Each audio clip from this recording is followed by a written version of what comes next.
Buenas noches, amigos y amigas, bienvenidos y bienvenidas. Estamos en Gen TV Opiniones a mitad de la semana. Vamos a aprovechar este espacio para hacer un poco de didáctica. Está con nosotros José Roberto Esteves, ingeniero, especialista en energía de Grupo CEL. Bienvenido, Roberto. Buenas noches, Luis, mucho gusto. Pues hoy, como decía Roberto, vamos a tratar de que la gente, luego de esta hora de televisión, sepa un poco más de cómo funciona el tema de la energía eléctrica y, por supuesto, el tema del ajuste de la tarifa eléctrica en nuestro país. ¿Te parece? Con gusto y buenas noches a tus televidentes. Estamos aquí. Tenemos una nota que nos va a servir como punto de partida para que a partir de eso podamos comenzar el análisis de este tema. Adelante con este importante trabajo que nos ha hecho el equipo de prensa. La campaña de desinformación de la cúpula empresarial vinculada a la derecha intentan hacer creer a la población que el cargo del 13% a la energía eléctrica afectará a todos los usuarios, razón por la que el secretario técnico de la presidencia sale al paso a explicar cómo sería aplicado el aumento y a quiénes impactaría. De esta reforma al reglamento de electricidad tiene el propósito de establecer un cargo de 1 centavo al kilowatt solamente para las personas que consumen más de 100 kilowatt hora. El 70% de la población consume menos de 100 kilowatts y eso no se les modificaría absolutamente nada. Y solamente las personas de más altos ingresos, el comercio, la industria, sí tendría un incremento de 1 centavo de dólar. Esa tarifa sería la equivalente a la que tuvimos en abril. Lorenzana enfatizó que en el último año y medio se ha registrado un importante ahorro para los consumidores producto de la disminución acumulada. Este año y medio ha habido una disminución superior al 60%, ¿verdad? En el precio de la energía eléctrica. Eso es el equivalente a 6 centavos, de 6 a 7 centavos de dólar por kilowatt. El funcionario también explicó en qué se invertirían los fondos recaudados de este cargo al consumo energético, que equivale a un incremento de 1 centavo de dólar para quienes consuman más de 99 kilovatios, es decir, solo un 30% de los usuarios. Es un cargo de inversión social que tiene el propósito de hacer inversiones en la energía renovable del país. Nosotros estamos en este momento atravesando un buen momento en el sentido que tenemos precios bajos de la energía porque los costos de la generación térmica, que es la que se hace en base a combustible, han bajado y eso nos ha permitido mantener energía con precios bajos y eso todavía se va a mantener en los próximos meses, ¿verdad? Se calcula de que la energía térmica va a mantener estable menor a los $40 en los próximos 2 años. El secreto del ajuste a la energía eléctrica no está en firme, ya que deberá ser analizado y aprobado por Junta Directiva de la Superintendencia General de Electricidad y Telecomunicaciones, en la cual hay representación de la ANEP para que posteriormente entre en vigencia. Bueno, ahí está la nota, definitivamente que es bastante clara, pero, ingeniero, hay bastantes términos ahí que no son de uso cotidiano de la ciudadanía y por eso nos gustaría que a través de su conocimiento pues la gente pueda entender más. Comencemos con lo básico. ¿Qué es la matriz energética? Bueno, cuando hablamos de diversificar la matriz energética, comencemos con qué es la matriz energética. Como tú has escuchado en estos días, se ha hablado bastante qué es la matriz energética y por qué tenemos que cambiar la matriz energética. La matriz energética no es más de cómo está compuesto la generación de energía eléctrica en el país. Te cuento, en el 2015, un cuarto, el 25% de esta generación, se hizo con energía geotérmica, un recurso salvadoreño que es nuestro petróleo blanco, que se maneja a través de la geo. Otro 25% aproximadamente se hizo con recurso hídrico, siempre es un recurso renovable, verde, haciendo un 50% de la matriz. El otro 50% de la inyección fue a base de generación térmica. ¿Qué es la generación térmica? La generación térmica no son más que motores que el combustible que utilizan es un derivado del petróleo conocido como fuel oil o búnker C, que al final es un derivado del petróleo que no tenemos y lo tenemos que importar. importar para poder echar a andar todas estas plantas térmicas. Esa es la matriz, cómo está compuesta. Ahora, además de CEL, además de Grupo CEL, ¿quiénes más generan energía en el país? Interesante pregunta. Yo creo que acá hay que ver un poquito la historia. Antes de la privatización, el Grupo CEL pues manejaba desde la parte de la generación, la transmisión, la distribución. Entonces, en la parte de la matriz que te acabo de contar, que la parte geotérmica, hídrica y térmica, era manejada toda por CEL. Pero a partir de la privatización, que es otro tema de análisis, se vendieron todos los generadores y queda CEL solo con el recurso hídrico y el recurso geotérmico. Entonces, fueron cambiando un poco las reglas del mercado y ahora CEL es un generador entre varios también privados que generan energía para llevarla a la demanda en El Salvador. Ahora, vamos a ver, cuando hablamos de la matriz, hay un término que entra por ahí que es ampliar la matriz energética. ¿Cómo se puede ampliar la matriz energética? Ampliar la matriz energética con energías limpias y renovables. Te contaba yo que un 25% era geotérmico, otro 25% era hidro y un 50% térmico. Digamos como lo tradicional. Eso es, digamos, como tenemos la matriz. Tenemos que ampliar que ese 50% que inyectamos de energía renovable se amplíe. Por ejemplo, el caso de Costa Rica. Costa Rica maneja un 99% de energías renovables. ¿Qué beneficios tiene? Primero, es amigable con el medio ambiente. Segundo, no depende de los precios internacionales del petróleo. Y el tercer punto, que después vamos a ver al momento de este cargo, es que la geotermia es carga base. ¿Qué significa carga base? Que la geotermia genera 24 horas, los 7 días de la semana, los 365 días del año, independientemente del precio del petróleo, de si hay luz solar o no, si hay viento o no. Entonces le da una estabilidad al sistema, que es lo que todos quieren porque está disponible siempre a toda hora y a bajo costo. Ahora, la energía entiendo que fluctúa.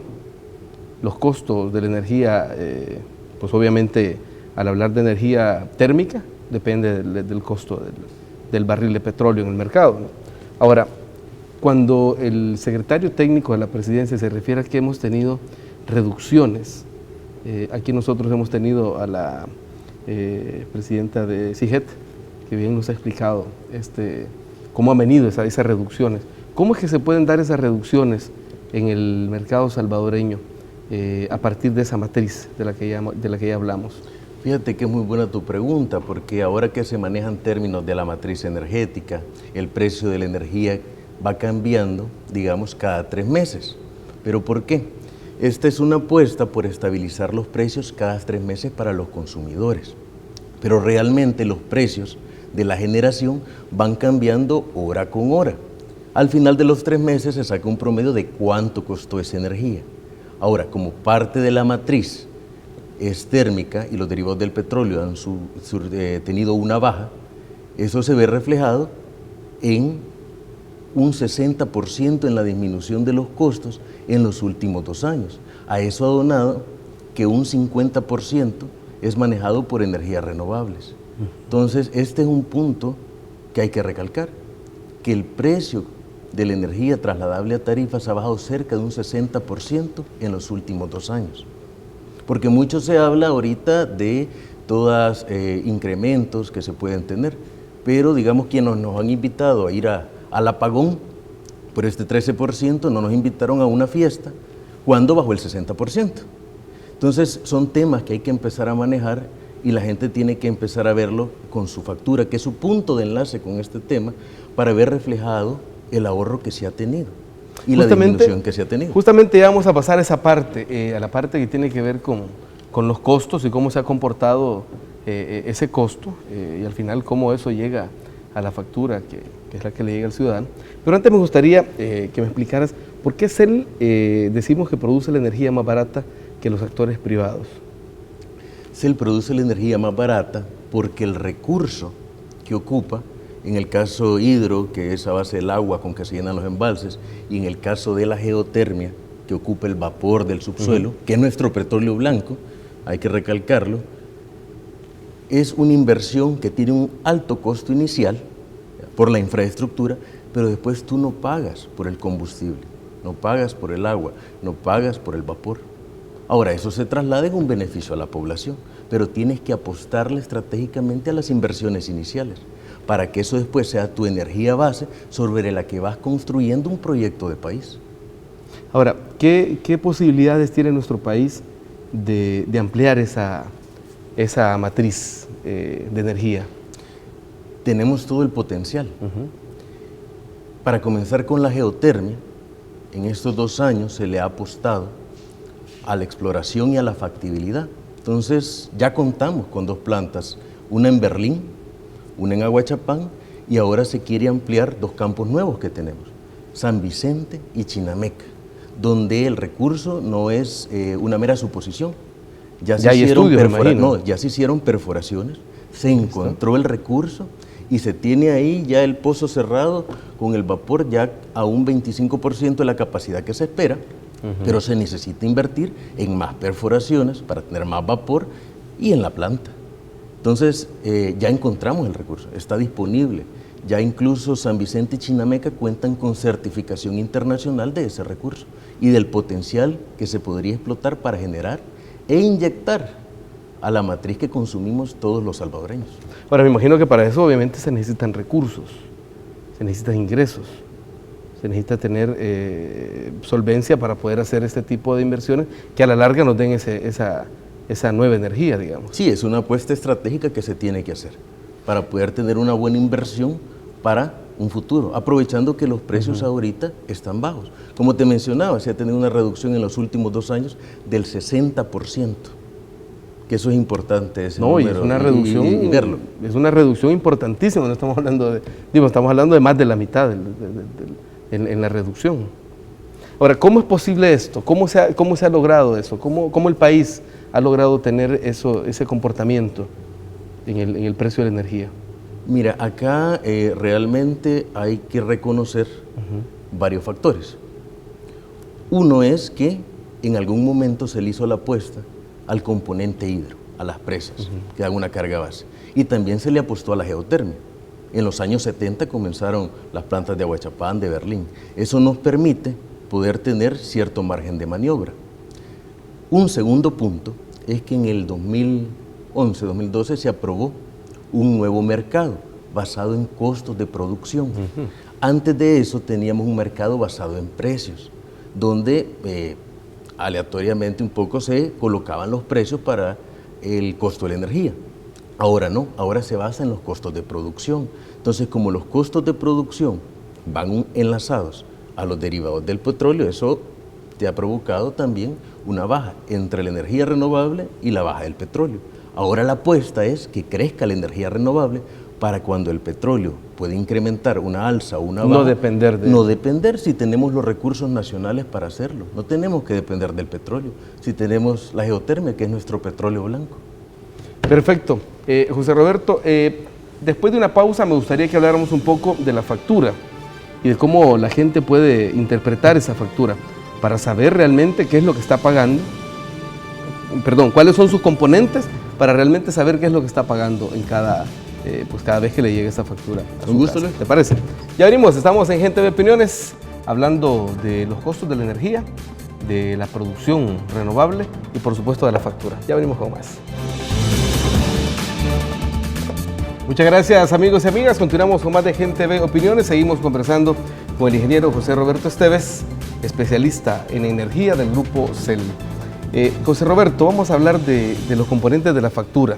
Es decir, como vos le decías en el bloque anterior, el nexo que tiene la ciudadanía con todo esto que estamos hablando, con la matriz, con la producción, con la distribución, con al final la venta, es obviamente ese documento que llega cada mes y que pues hay que pagarlo. ¿Cómo se compone la factura de energía eléctrica? Mira, como tú bien lo dices, la factura es nuestro punto de enlace con este tema que se ventila ahora. Y es importante ver que si bien la factura tiene un total, está compuesto por 4 cargos. El primero es el cargo por distribución. El segundo, el cargo por la tasa municipal por poste. El tercero es un cargo por comercialización Y el cuarto de esos es el cargo por la energía. Sumados esos 4 te dan el total de la factura. Vamos a ver, si querés vamos uno por uno, para que la ciudadanía pueda estar más consciente. Uno es el cargo por distribución. Es un cargo asociado, digamos, a la red de distribución, que es el último segmento que está conectado, digamos, hacia el hogar. Que es, digamos, lo que cobran las empresas. Las empresas CAES, distribuidoras, Deusen, etcétera. Listo. El segundo es una tasa municipal por poste. Ya depende, digamos, de la municipalidad donde vivamos. Entonces, un costo que podría variar dependiendo de la cantidad de habitantes y lo que ponga la municipalidad. Listo. El tercero es un cargo por comercialización, por hacer llegar esa energía hacia el hogar que cobra, digamos, el sistema. Y el cuarto es el cargo por la energía. Que eso es lo que realmente consumimos. Es la energía que consumimos, realmente la energía generada, pero hay cargos asociados, porque para que te llegue esa energía hasta tu hogar, tiene que haber, por ejemplo, un ente que opere el sistema, que sepa cuándo despachar cada unidad dependiendo la demanda, que si en caso hay una falla en una línea, sepa cómo operar otra línea. Organismos internacionales, tenemos conexiones nosotros, por ejemplo, con Guatemala y Honduras, porque estamos dentro de un sistema regional que vamos a hablar más tarde. Entonces, hay un montón de cargos asociados a esta energía, que se le suman a los costos de la generación. Ese es el cuarto componente. A todo esto entiendo que se le suma el IVA. Sí, a todos esos cargos se le suma el IVA y el IVA es el total, aunque en la factura el cargo que ya van a ver en cada uno de ellos incluye el IVA. Bueno, tenemos a propósito de la factura, pues entendemos y todos sabemos que se ha hecho un anuncio recientemente de un cargo del 13% en la tarifa de energía. Tenemos una nota que ha preparado Alejandra Areníbar. Vamos a ver, mejor dicho, tenemos un spot, la nota era la que habíamos anteriormente, tenemos un spot que explica brevemente, y por eso estamos aquí con el ingeniero José Roberto Esteves, para que nos amplíe esa explicación. Este spot que ha producido el gobierno y el Grupo CEL, pues nos plantea realmente cómo va este incremento, este cargo que se le ha hecho a la energía eléctrica. Veamos la nota y luego lo explicamos de mejor manera. Perfecto. Adelante, veamos el spot.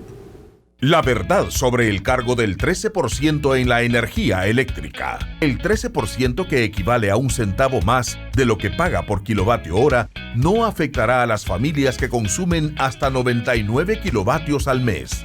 Este centavo es una inversión para el futuro energético, pues el gobierno garantiza la sostenibilidad del subsidio que recibe cerca del 70% de la población, equivalente a más de 1 millón de hogares. Invertir en la CEL garantiza a El Salvador energía limpia, de calidad y suficiente, precios bajos sostenibles en el tiempo, más inversión extranjera, menor dependencia de petróleo para producir la electricidad. Este centavo es más desarrollo nacional, más empleos y mayor bienestar familiar. 1 centavo por kilovatio para el futuro energético de El Salvador. Gobierno de El Salvador. Unámonos para crecer. Bueno, ahí la explicación está bien clara, me parece a mí, pero obviamente pues uno ha leído sobre esto, ha estudiado de alguna manera todo esto, pero la ciudadanía yo creo que requiere que le demos mayor detalle. Ingeniero, ¿en qué consiste este ajuste del 30%? Del 3. Perdón, del 13%, perdón. Porque ya bajó 60. Ya bajó 60, definitivamente. Lo primero que creo que hay que aclarar, por lo que uno lee en los artículos ahorita, es que este 13% no va sobre el total de la factura, sino que, como te explicaba, hay 4 componentes, y uno de esos componentes es el cargo por la energía. Ese cargo por la energía... Ese es el que se vería afectado. Ese es el que se vería levemente incrementado. No diría afectado porque es el que ya bajó un 60%. Entonces, ¿qué es el cargo por generación? Perdón, el cargo por energía. Involucra los costos por generación más costos asociados. Por eso, aparte del costo que tienen los generadores, hay más cargos similares. Esos cargos similares, ahora ahí se incluye un nuevo cargo, que es para darle más confianza, más sostenibilidad, más garantía a la energía que se tiene, que es parte del sistema. Entonces, solo en este rubro es donde irá este nuevo cargo. Por eso acá creo que hay que que desmitificar dos cosas, que el 13% va sobre el total de la factura, que no es cierto, y lo otro es que es un impuesto, no es un impuesto. Dentro del concepto técnico que está en el cargo por energía, está tanto el megawatt generado por el generador, valga la redundancia, y cargos asociados para garantizar la confiabilidad del sistema. Vamos a ver, ¿cuál sería la diferencia entre un cargo de este tipo y un impuesto, ingeniero? Bueno, ahí los legales tendrían que darle interpretación, solo que este cargo, como hay 10 más en este cargo por energía, ¿listo? Porque es el costo que los generadores y la parte de los organismos que operan el sistema recogen, son para el funcionamiento del sistema, es técnico. No tiene nada que ver con un impuesto más, un cargo más. Por eso es que ha bajado un 60% ese cargo y ahora se ve levemente incrementado por otro. Te pongo un ejemplo. Por ejemplo, cuando tú compras una computadora, es el cargo por la computadora. Pero para que la computadora opere bien, tenga un respaldo, sea confiable, tú tienes que comprarle un conocido como regulador de voltaje o el UPS. Si no, en el primer problema que haya de algún cortocircuito en la casa, se arruina. Forma parte de tu computadora, forma parte del sistema. Es un respaldo que le estás dando. Pero no le podemos llamar al UPS un impuesto, porque costó adicional a lo que era la computadora. Entonces, como puedes ver, este 13% es un cargo adicional entre varios que ya existen, similares al cargo por energía, que es uno de los 4 que están en la factura. Entonces, regresando a lo anterior, primero, ese 13% no es sobre el total de la factura, es sobre uno de 4 cargos. Un cargo que se convierte entre otros 10 adicionales para el correcto funcionamiento del sistema. ¿Por qué para el correcto funcionamiento del sistema? Porque necesitamos invertir en tener más carga base con energías renovables. Porque estamos con un desfase en nuestro sistema de generación, que ahora está integrado a la región, con un desfase de más de 15, 17 años. Necesitamos modernizarlo y lo vamos a modernizar con energías verdes. Por eso te decía que este es una apuesta por el país. O sea, al final esto redundaría en una, el efecto, no sé si a corto o mediano plazo, sería igual beneficio para la ciudadanía. Es un beneficio. Por ejemplo, en el caso de Costa Rica, que Costa Rica, valga la aclaración, copiaron mucho de los modelos que la CEL tenía en los años 70 y ahora convirtieron su matriz, de la que hablábamos al inicio, en un 99% de inyección de energía verde, cuando nosotros en el 2015 hemos rondado en energía verde alrededor del 50%. El otro 50% que tenemos depende de los derivados del petróleo. Que es de alguna manera de lo que hay que irnos saliendo. Es de lo que tenemos que irnos saliendo, y no solo por el tema de precios, por el tema medio ambiente, por los compromisos regionales que tenemos, y porque la energía geotérmica, que es una energía base, aparte te comentaba que no depende del día del año, si hay lluvia, no hay lluvia, está siempre las 24 horas, los 7 días de la semana, los 365, inyectando al sistema. Eso le da más confiabilidad y no nos vuelve vulnerables ante la región. Ahora, otro tema que mencionaba el secretario técnico de la presidencia es a quiénes va a afectar o a quiénes se les va a aplicar este cargo, porque no es a toda la población, entiendo. Sí, es muy buena tu pregunta, porque este cargo en el costo de generación, que es uno de los 4 rubros de la factura, no afecta al 70% de la población, que representa cerca de 1 millón de usuarios, que significan 1 millón prácticamente de familias. Es una cantidad considerable que no se van a ver afectados. Es decir, la mayoría de la gente que nos está viendo en este momento no va a tener ese cargo. Sí va a tener el cargo, porque para contabilizar el total de su factura se verá en cuenta porque forma parte del sistema. Listo. Ahora, del total de su factura, siempre CEL le cancela cerca del 60-65%. Te pongo un ejemplo. Por ejemplo, en enero de 2015, el total de la factura de alguien subsidiado era $27.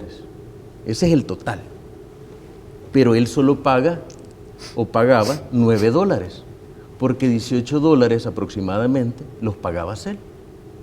Es el subsidio. Es el subsidio. Ahora la factura total de él, porque bajó el 60%, Claro. pasó de ser de $27 a $19. Pero CEL entonces dejó de pagar por él $18 y paga 10. Significa que el usuario que pagaba $9 subsidiado, ahora paga 8, porque CEL absorbe para los usuarios que están debajo de 99 kilovatios hora cerca del 60-65%, que significa casi, fíjate, el rubro por el cargo por energía. Y eso lo puede ver la gente en sus facturas. En sus facturas pueden buscar ellos el cargo por energía. Por ejemplo, acá fue para este usuario de $10.42 y el subsidio de CEL fue de $10.88.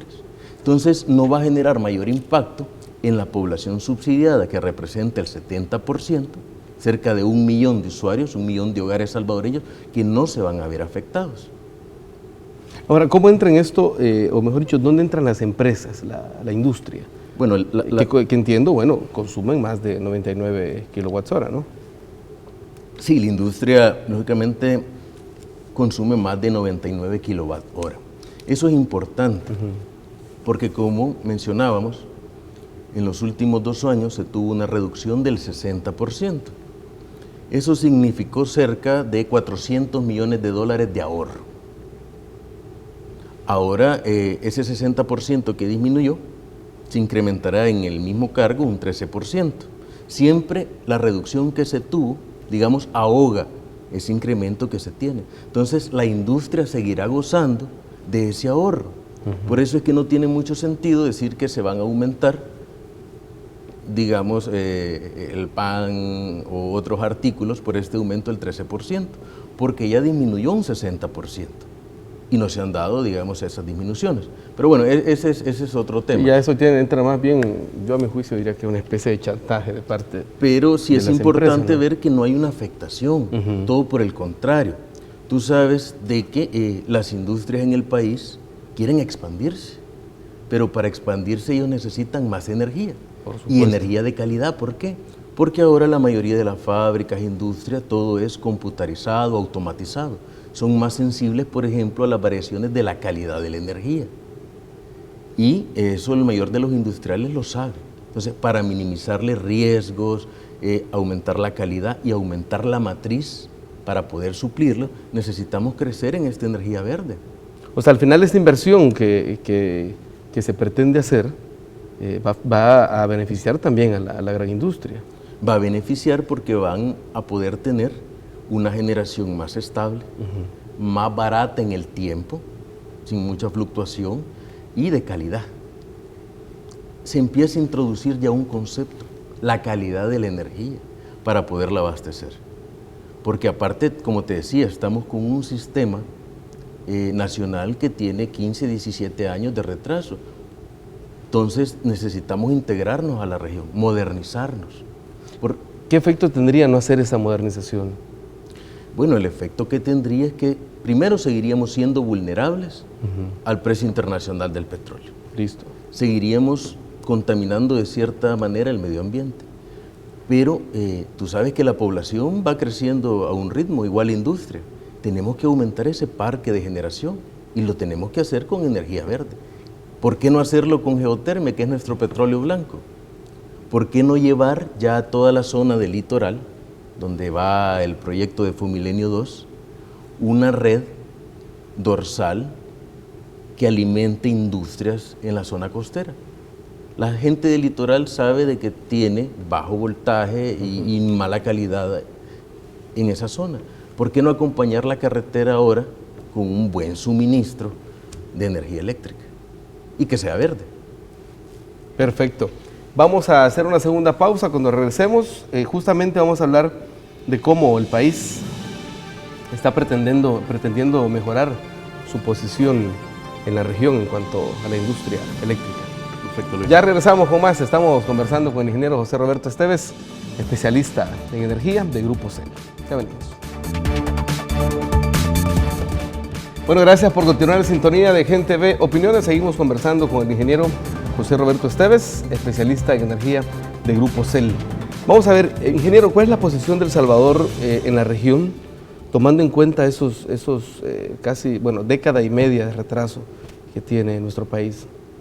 Mira, El Salvador realmente tiene una posición, digamos, privilegiada en cuanto a tarifas. Listo. Ocupa una de las tarifas más baratas, ¿verdad? Para la gente subsidiada, también para la parte de los industriales. En cuanto a la matriz, que es lo que hablábamos, que nos respecta a las energías renovables, sí nos estamos quedando en un lugar intermedio, digamos, en la región, donde tenemos un 50% de energías renovables y tenemos que apostarle a llegar en los próximos años por lo menos a un 70% hasta cubrir el total de la matriz. Bueno, decías que Costa Rica tiene un 99%. Costa Rica ya llegó a un 99%, porque en su momento hicieron apuestas estratégicas a la energía verde, que no son proyectos fáciles, pero que hay que hacerlos porque dan un gran beneficio a la población. Sí, no solo, como decíamos, en el costo, sino sobre todo en el tema de medio ambiente, que ya no hay que andar debe ser una prioridad para los países. Sí, porque imagínate, El Salvador tiene, digamos, la bendición de contar con este recurso geotérmico, que no todos los países lo tienen. Porque, aunque es pequeño El Salvador, pero contamos que en esa densidad geográfica tenemos muchos volcanes. Y esos volcanes, no todos, porque no todos lo tienen, nos han proporcionado ciertas condiciones para que se desarrolle la geotermia, que es un petróleo blanco que tenemos. Y debemos de explotarlo para no depender del petróleo. Ahora, en cuanto a la red a nivel local y regional, ¿cuál es el alcance actual que tiene? Mira, El Salvador ahora está dentro de una red regional que mucho se ha mencionado, que fue el proyecto del CIEPAC. Es una línea que nos interconecta a todos los países de Centroamérica. Nosotros estamos lógicamente conectados. Es como el sistema nervioso de toda la región. Es el sistema nervioso de toda la región y estamos conectados en este momento con Guatemala y con Honduras. Se hacen muchas transacciones de energía con esos países. El futuro es que Guatemala se conecte con México para conectarse a Norteamérica y Panamá pues con Colombia. Ese es el futuro inmediato. Pero si tú ahora me toques el tema de la red y la región, fíjate que estamos conectados con una línea que se diseñó para transportar 300 megawatts, pero no transporta 300 megawatts hacia Guatemala o hacia Honduras, transporta 150. ¿Por qué? Porque para que se dé ese transporte al 100% necesitamos modernizar parte de la red. Y ese va a ser un beneficio para los industriales, para los hogares, porque se puede comprar energía cuando esté más barata en algún país y aún exportarla a otro país para que nos entre un poco más de ingresos también a todos los generadores. Ahora, existe el concepto también de calidad de energía. Eso me llama mucho la atención. Hablando de calidad, el país tiene calidad humana, el recurso humano para que esto se pueda dar, para que tengamos una mejor calidad de energía. Claro, por supuesto, somos salvadoreños y no solo por ser salvadoreños, sino porque estamos reconocidos mundialmente como un centro tecnológico para Latinoamérica en cuanto a geotermia. Fíjate esto, El Salvador es uno de los 5 países que dentro de su matriz energética involucra la geotermia. ¿Esto por qué? Gracias a la apuesta audaz que se hizo en los 70s de empezar con las primeras plantas. A partir de ahí muchos salvadoreños empezaron a especializarse en el mundo y ahora están concentrados en lugar que se conoce como la empresa, como la GEO. Goza del respaldo científico internacional, tanto es así de que se ha convertido en un centro de entrenamiento de geotermia para Latinoamérica. Hace poco se firmó un convenio que se le está dando continuidad con la Universidad de las Naciones Unidas en geotermia, que tiene su sede en Islandia, que ahora se ha vuelto tan famoso con esto de la Copa. Pero aparte son famosos por geotermia, porque ellos parte de su matriz la alimentan con este recurso. Entonces, este recurso técnico que tenemos y el recurso natural es perfecta combinación para poderlo desarrollar, porque no dependemos de especialistas extranjeros que lo vayan a desarrollar. porque está probado. No, al contrario, estamos exportando especialistas. Estamos exportando especialistas. De hecho, valga el comercial que te lo podría ampliar el presidente. Ha tenido una visión estadista, creo yo, de conocer que esta gente geocientífica que esté en la geo puede también enseñar, y se ha hecho un plan de alianzas con universidades, con los institutos técnicos, para que jóvenes talentos se incorporen a esta actividad. Perfecto.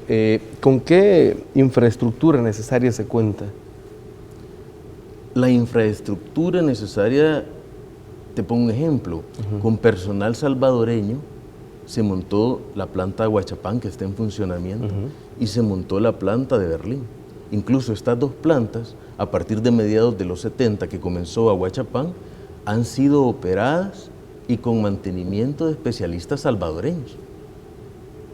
Entonces contamos con un alto bagaje para poderla seguir desarrollando. Pero, y por eso es que se tiene la proyección de estas otras dos plantas. Sí, la parte de los estudios geocientíficos para determinar dónde estaba el vapor fue hecha por salvadoreños. De hecho, nosotros contamos, que es parte de nuestro orgullo nacional, creo yo, con una compañía que hace las perforaciones geotérmicas, que es parte del Grupo CEL. Entonces, en San Vicente, Chinameca, una empresa salvadoreña realizó las perforaciones, que son alrededor de 2.000 metros, para poder lograr identificar el recurso, y lo encontraron en todo el proceso de factibilidad que se hizo en estos 2 años atrás. Entonces ya el recurso está ahí, que es muy buena noticia para el país. Sí, no cabe duda que por ahí tiene que ser una gran apuesta. Y eso reduce costos, porque es personal salvadoreño que está haciendo la mano de obra, y no son, digamos, empresas internacionales que vienen a prestar los servicios. Perfecto. Ahora, ¿qué proyectos está ejecutando CEL en este momento y que son estratégicos para el país? Si los podríamos enumerar. Claro, yo creo que en la parte hídrica ya se lleva por buen camino la parte de la ampliación de la presa 5 de noviembre. Es una ampliación de la presa ya existente que va a lograr generar 80 megawatts más en la parte hídrica. Por el otro lado se retomó... ¿Qué cambio habría en este caso en la oferta que se tiene de producción hidráulica? Actualmente la capacidad instalada, digamos, ronda unos 400 megawatts hídricos. O sea que estamos hablando... Se inyectarían 80 más. Al aumentar 80 más, estamos hablando de un 17-18% más que aumenta la parte hídrica. Es un porcentaje importante, con la ¿no? ampliación de la 5 de noviembre. Pero paralelo a este proyecto... Está el Chaparral. Se encuentra que se ha retomado las obras del Chaparral, que se ha retomado con empresas de la construcción salvadoreña, que están trabajando ahorita en toda la parte, digamos, de la casa de máquinas, que son otros 66 megawatts que inyectarán más energía al país.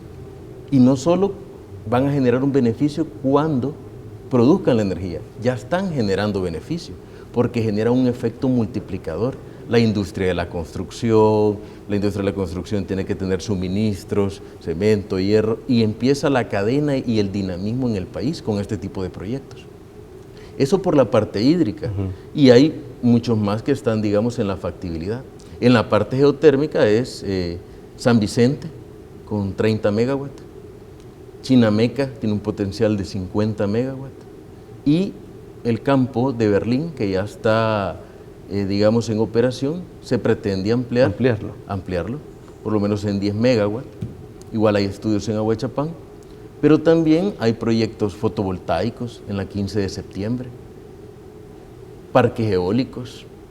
Entonces, como ves, hay proyectos concretos que se le está apostando. Vamos a ver, con esos proyectos con los que tenemos, que nos has enumerado, la ampliación de la represa, el Chaparral, la construcción del Chaparral, San Vicente y Chinameca en geotermia, ¿a qué porcentaje llegaríamos cuando eso ya se tenga, cuando esa energía ya se tenga disponible? Mira, la apuesta es llegar en los próximos años a ocupar en energías verdes generadas alrededor de un 75%. ¿Y eso de aquí a cuándo estamos hablando? Mira, estamos hablando que... la primera sería la ampliación. La ampliación está a pocos meses ya de de poder ser terminada, ¿no? Y necesita toda esta parte de empuje. La presa del Chaparral, ¿verdad?, que se ha retomado y ya va en su fase de máquina, se espera que para el final del 2018, inicio del 2019, esté generando.